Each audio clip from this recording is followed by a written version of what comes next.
Queria agradecer a sua presença aqui nos nossos estúdios. Começar por uma pergunta. Sarampo já não tinha sido erradicado do país? Estamos aqui começando essa campanha de vacinação sarampo, poliomielite. E temos surtos, presença de surtos no país. O que causa esse problema? O sarampo ele foi considerado eliminado das Américas recentemente, em 2016, mas tem sido uma ameaça constante. Como vários países do mundo ainda têm sarampo e tem em grande quantidade, particularmente Europa e África, frequentemente exportam a doença para nós. O que quer dizer isso? Como são continentes de onde nós temos um fluxo de viagens muito grande, de vez em quando chega alguém trazendo o vírus para cá. E isso pode reintroduzir a doença caso nós não estejamos com a população bem protegida. E é isso que acontece de vez em quando. Alguém chega trazendo o vírus do sarampo, ele se transmite pela respiração muito facilmente, pode se transmitir... Nossa, então num avião mesmo a pessoa já pode estar ali transmitindo. Quando existe um caso detectado de uma pessoa que veio de avião, isso dá um trabalho danado para que todas as pessoas que estiveram naquela viagem sejam identificadas, para que se ofereça vacina para essas pessoas e para que se observe durante alguns dias se ninguém adoece. Porque a partir de um caso de sarampo identificado, a probabilidade média é de que 12 a 18 novos casos surgirão. Nossa, a propagação se não houver intensa, né? Muito rápida e muito intensa. E se não houver medidas de contenção, isso significa que cada um desses novos casos vai transmitir para outras 12 ou 18 pessoas. É claro, num contexto em que as pessoas estejam vacinadas, isso não acontece. Mas então é preciso garantir que isso aconteça. A vacinação já começa na primeira infância, com as crianças, e tem doses de reforço. No entanto, se por alguma razão o vírus do sarampo chega em algum lugar em que há muitas pessoas que não estão protegidas, o que acontece é uma epidemia. Até que idade a criança tem que tomar as vacinas de reforço para sarampo? A primeira vacina do sarampo ela é dada junto com outras vacinas numa vacina conjunta chamada tríplice viral. É quando a criança completa 1 ano de idade. Depois, com 15 meses, ou seja, 3 meses depois, ela recebe uma outra vacina que é chamada tetra ou tetravalente viral, que tem a segunda dose do componente contra o sarampo. Com essas duas, ela está imune para o resto da vida. E os adultos também devem cuidar disso.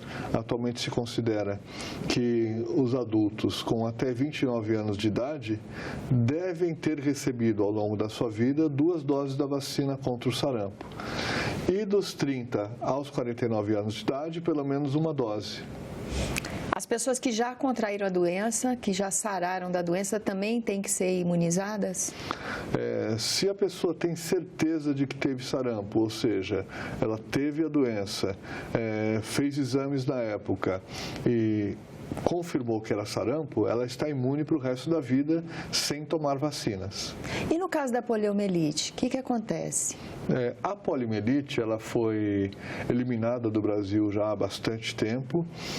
Foi um trabalho muito intenso, foram muitos anos. A famosa vacina da gotinha foi a grande estratégia utilizada para a eliminação da poliomielite, ao lado da estratégia de detecção rápida de casos suspeitos, para que se pudesse bloquear em torno de qualquer caso suspeito com a vacinação e não houvesse transmissão. No entanto, ela ainda existe em alguns poucos países do mundo, especialmente em alguns países em que há grandes falhas na saúde pública e problemas importantes de saneamento. Então, sempre é uma possibilidade em potencial que alguém trazendo o vírus chegue ao país. E chegando ao país, possa se encontrar, e esse encontro não é necessariamente pessoal, pode ser uma transmissão no meio ambiente, que faça o vírus chegar a pessoas que não estão imunizadas. E isso gere um ciclo de propagação da doença. fluxo migratório é uma questão que preocupa nesse sentido de transmissão de doenças, e o fluxo migratório tem se intensificado no mundo inteiro. No Brasil, por exemplo, na região norte, a gente vê gestores alertando para a questão do fluxo migratório. A gente tem recebido imigrantes da Venezuela, por exemplo, do Haiti, e há um alerta sobre a questão da demanda que gera para o serviço de saúde e a necessidade de um certo suporte, né? No caso do sarampo, a gente está tendo surto em Roraima e Amazonas. É em função de fluxo migratório? Ao longo dos últimos anos, todos os surtos de sarampo que nós tivemos foi pela entrada do vírus a partir de algum viajante. Não necessariamente um imigrante, pode ser um turista, pode ser um trabalhador, um visitante. Muitas vezes pessoas brasileiros que viajaram para o exterior e adquiriram a doença no exterior, trouxeram para cá, porque vieram ainda com o vírus no seu período de transmissão. O que muda quando se trata dos processos imigratórios que nós vivemos com o Haiti e vivemos atualmente em relação à Venezuela. É que é um número maior de pessoas, muitas vezes pessoas pobres, que, portanto, podiam ter pouco acesso a serviços de saúde nos seus países de origem e que chegam num espaço curto de tempo. Daí a importância de se acompanhar adequadamente a entrada dessas pessoas para lhes oferecer as medidas de prevenção, particularmente as vacinas, e para lhes abrir os serviços de saúde para, caso sintam alguma coisa, eles procurem rapidamente os serviços e possam ser diagnosticados, de forma que as doenças não se propaguem. A pior coisa que nós podemos ter é uma política que tenta conter os fluxos e aí as pessoas entram de forma clandestina e desconhecida, ou alguma política que tente fechar portas de serviços públicos para essas pessoas e elas não são identificadas quando têm qualquer tipo de doença. Então, nesse sentido, se houver cuidados para que os imigrantes sejam recebidos de maneira adequada e para que eles estejam informados e tenham acesso ao serviço de saúde, o problema é muito menor. E como é que é a estratégia do governo? Como é que é a estratégia do Ministério da Saúde? Como é pensado essa questão? Como é o tratamento que o Ministério da Saúde dá a isso? Em relação aos imigrantes, exatamente. Existe uma preocupação sempre de que a saúde não deve ser um argumento para impedir o fluxo das pessoas. Sim. Importante é que as pessoas tenham os seus caminhos regulares de entrada e de acesso aos serviços. E é justamente isso que se procura cuidar na organização do serviço de saúde. É que cada imigrante que chega receba informações sobre o que é o Sistema Único de Saúde, quais são as vacinas oferecidas no país, para que ele possa passar por consultas, possa passar por avaliações que lhe permita ter acesso aos instrumentos de prevenção e criar uma familiaridade e uma tranquilidade na frequência aos serviços de saúde, de forma que a qualquer problema que haja, isso seja detectado e cuidado rapidamente. Qual o problema? Muitas vezes os serviços de saúde não estão organizados na dimensão necessária para atender um número de pessoas superior àquele que vive habitualmente nas cidades de entrada. Isso aconteceu alguns anos atrás em relação à entrada de imigrantes do Haiti, particularmente no Acre, e vem acontecendo agora em Roraima e no Amazonas. No entanto, acho que a experiência do Acre foi bastante rica. Os serviços se organizaram, houve um apoio importante na época do governo federal ao governo estadual e deste aos municípios de fronteira. Isso tem que se repetir agora.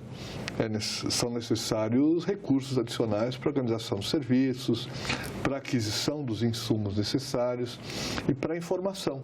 A comunicação é uma parte absolutamente fundamental nesse processo. E com relação a recursos, previsão orçamentária, o Ministério se organiza nesse sentido anualmente, já se organiza para ter esses recursos para essas ações? Eu acho que esta é a preocupação fundamental.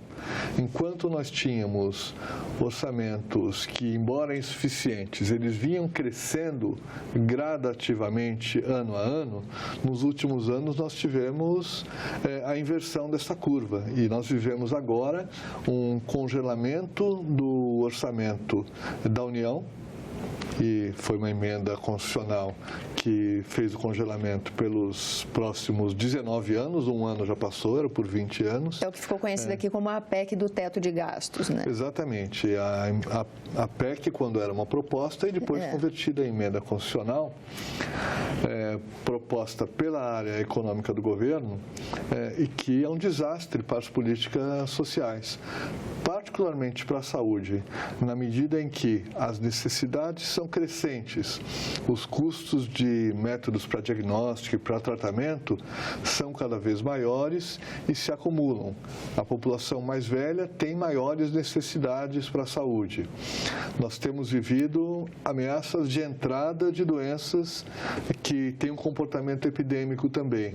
Na medida que se congelam os gastos, o sistema de saúde fica com uma capacidade muito limitada de resposta. O sistema deixa de contratar pessoas, deixa de formar as pessoas, porque isso tem custo, faltam insumos, podem inclusive faltar vacinas, podem faltar insumos absolutamente fundamentais para a resposta do país a essas emergências ou essas situações que são absolutamente desafiadoras. Como ficam aquelas doenças que a gente já tem visto uma incidência significativa em época de verão? Vem aí o verão, vem febre amarela, vem zika vírus, vem chikungunya, expectativa. Como é que com esses recursos agora minguados, o Ministério se prepara para administrar esse problema? Pois é, no Brasil, com a sua extensão territorial, nós falamos na área de vigilância à saúde, por exemplo, que nós temos uma grande epidemia de inverno, que é a gripe, que é a influenza, que é importante, e grandes epidemias de verão. Antes a gente falava só em dengue. Atualmente a gente fala pelo menos em dengue, zika, chikungunya e febre amarela, todas elas transmitidas por mosquitos. Nós tivemos alguma sorte nos últimos verões, porque aparentemente o comportamento do clima foi menos favorável à proliferação do mosquito Aedes aegypti, que é o nosso grande vilão das cidades. Não é ele que está implicado atualmente na febre amarela, é um outro vilão das selvas, não das cidades. No entanto, na véspera de cada verão, não se sabe exatamente como vai ser o comportamento. Daí a importância de que sempre antes do verão haja um esforço enorme para reduzir as condições para a proliferação dos mosquitos. Isso significa qualquer coisa que possa acumular água. E levar muita informação para as pessoas, porque a proliferação do mosquito se relaciona a políticas públicas e se relaciona também ao comportamento das pessoas, que muitas vezes acumulam recipientes que podem ficar com água parada e favorecer a multiplicação desse mosquito. Doutor, o senhor falou, antigamente nossa preocupação era a dengue. Agora já temos mais outras preocupações juntas a cada verão. Isso é consequência de decisões administrativas, orçamentárias, decisões políticas? Até que ponto a questão orçamentária está atrelada a essas preocupações crescentes? Até que ponto há o que se fazer da perspectiva administrativa para superar um desafio como esse? Acho que, em grande parte, nós podemos enxergar uma conexão clara em relação aos gastos em saúde e a possibilidade de que ocorram epidemias, no caso, as epidemias transmitidas por mosquitos. Nós tivemos, acho que um exemplo muito importante, quando o Brasil declarou uma emergência de saúde pública por causa da transmissão do vírus Zika e da ocorrência de casos de malformações congênitas relacionados a esse vírus, a microcefalia relacionados a esse vírus, houve uma campanha nacional intensíssima. Todos os segmentos de governo se mobilizaram, não foi só a saúde, foi a educação, foi a defesa civil, Exército, Marinha, Aeronáutica, Forças Armadas, de maneira geral, todas as áreas que cuidam de infraestrutura se mobilizaram. Isso aconteceu no governo federal, aconteceu em boa parte dos estados e municípios também. E nós conseguimos, com isso, claro que não só com isso, reduzir a intensidade da epidemia no ano seguinte. No entanto, isso não pode ser um ano apenas. Quando se fala neste tipo de doença, o esforço tem que ser contínuo, intenso, todos os anos. Doutor Cláudio, eu agradeço a sua presença aqui nos nossos estúdios. Eu que agradeço esta possibilidade de conversar com vocês, com os nossos telespectadores.